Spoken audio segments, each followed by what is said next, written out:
The most important thing you can do right now is to avoid panicking at all costs. And after you've done that, try prioritizing these few things.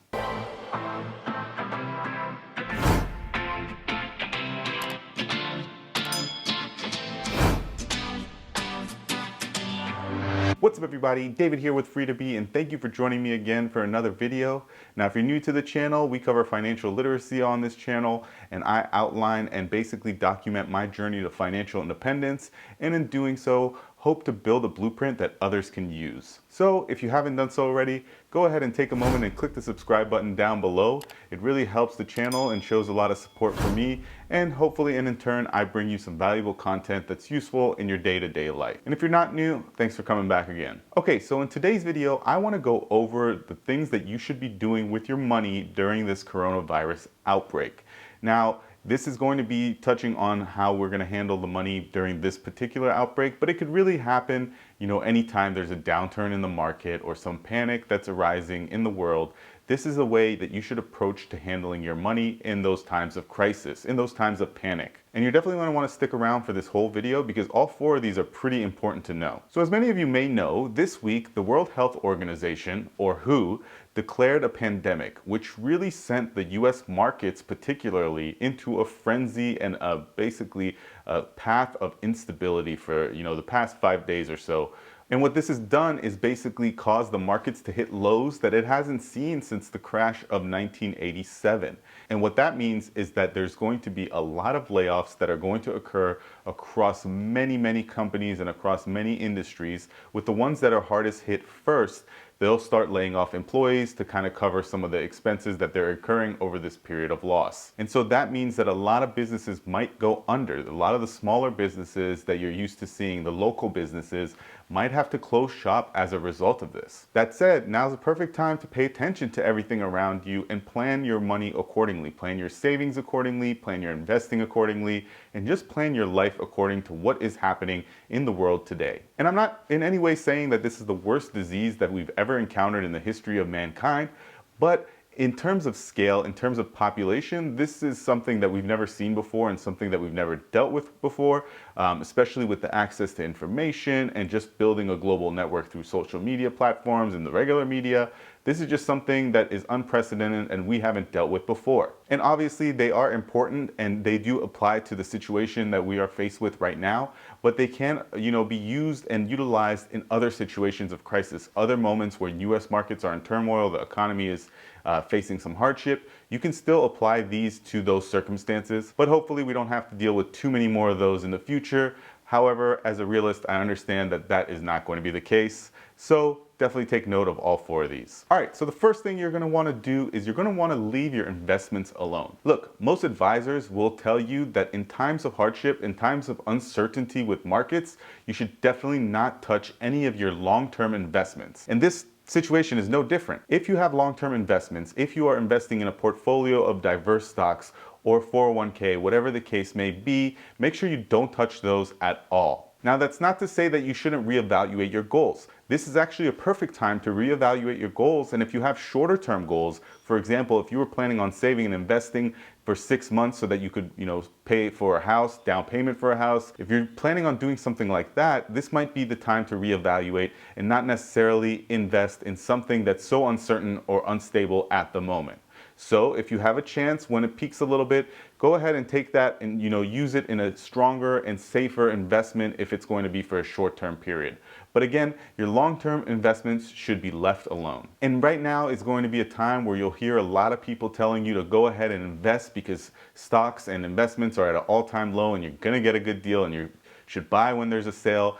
And while that may be true sometimes, in times of turmoil, in times of big time volatility, that is not a good idea, especially when you need cash on hand. So don't throw all your cash into the stock market at this time, because yes, while the prices may be low today, tomorrow they could actually dip even lower. So it's just good to adhere if you're new to investing, or even if you're an experienced investor, it's good to adhere to the consistent investing model where you just invest a little bit over a long period of time. That way you're beating the market and you have a solid cost basis for your whole portfolio and you didn't necessarily blow your money when it was at the highest, or, you know, blow it and then it goes lower either. You're doing it consistently, which will put you in the safest position in terms of investing in the stock market. Another suggestion with investing here is going to be to stop paying attention to the media, because the media will more likely than not throw you into a frenzy.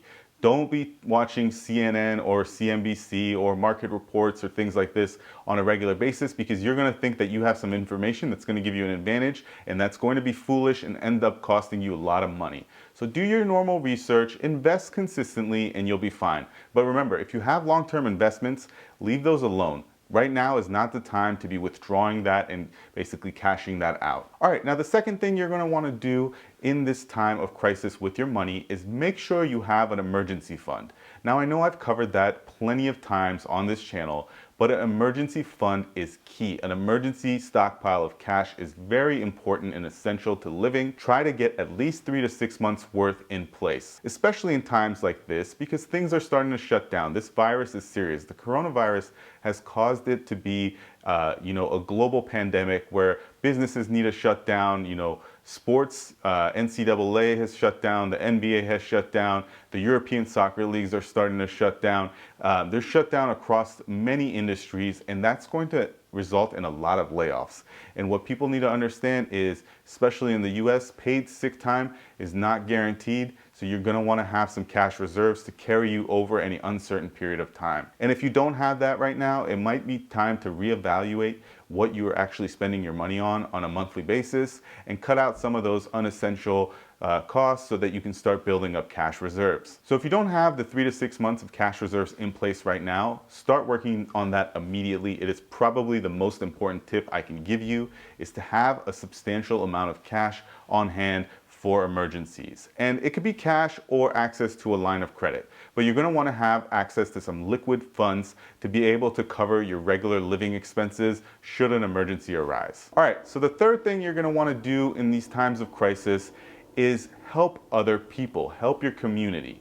Now, I understand that that might not always be viable option for us financially. If we're struggling to keep ourselves afloat, if we're struggling to build our own reserve, that might not be possible to do.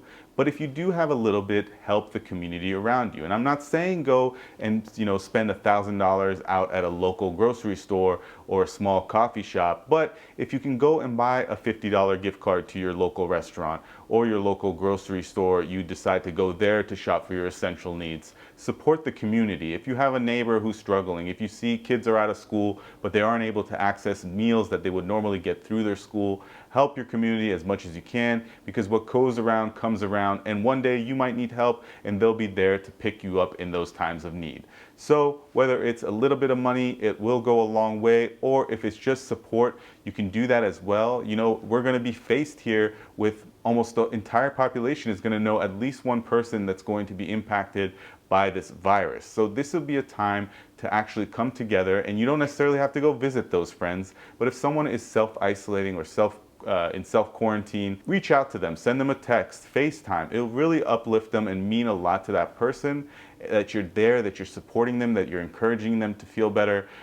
So that's really big in these times, just helping each other, helping the community get through it. We can do it together as a group.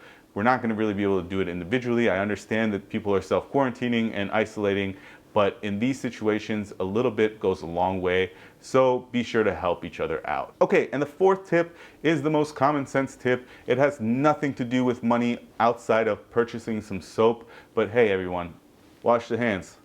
Wash your hands.